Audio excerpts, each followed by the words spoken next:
You ever feel like you're putting in all the work, grinding day in and day out, but you're just not getting what you really want? Well, today we're breaking down a really powerful idea from GrindBuddy that says the key to getting your goals might be way simpler than you think. It all boils down to mastering one single art. So, what is it? What's that one skill, that one art you need to get down perfectly to really shape your life? The source material we're looking at today makes a pretty bold claim. If you could master just one thing, this would be it. And the answer? It's just one word. Ask. That's it. The entire philosophy, the whole secret is packed into that one single action. It's not about working harder or being smarter or even planning better. It's about learning how to simply ask. Okay, so why? Why is this one little word, this simple act of asking, so incredibly powerful? Let's dive into the 3 key principles that really explain how this whole thing works. It all breaks down into a really simple 3-part process. First, you ask. That's the trigger. Second, you receive, which is kind of the automatic result. And third, and this is crucial, you have to get that there's more than enough out there for you to receive. So, that first principle, asking is the starting line. You don't even have to understand all the complicated mechanics behind it. Just think of it like pushing a button. The moment you ask, you set this incredible mental and emotional process in motion. Now, the second principle is where a lot of us get tripped up. We think the problem is with receiving, but really, the issue is that we just don't ask. This quote here just nails it.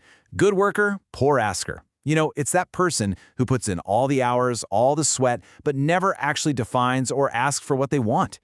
And that brings us to the third principle, which is all about abundance. You know, success and opportunity, they're not some limited pie where if someone gets a slice, there's less for you.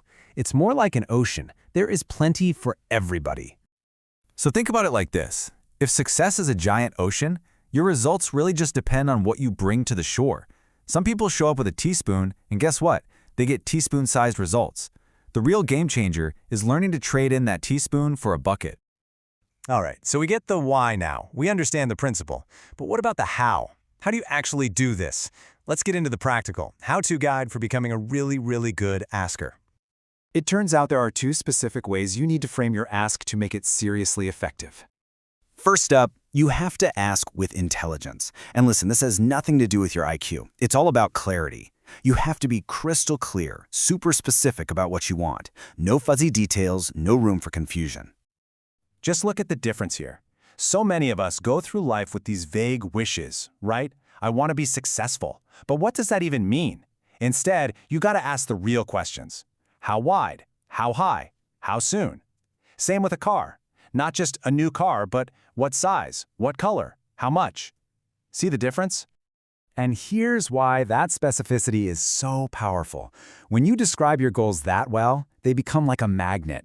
It's not just you chasing them anymore. That clarity creates its own kind of pull, a force that starts drawing you towards the goal. And the better you describe it, the stronger that pull gets. So the second way to ask, this is what's called the childish part of the equation. It's asking with faith. And honestly, this can be the hardest part. It means you have to truly, genuinely believe that you can get what you're asking for. It's about pushing past that little voice of doubt and cultivating this deep, unwavering belief that it's possible. For you. This quote just sums it all up perfectly.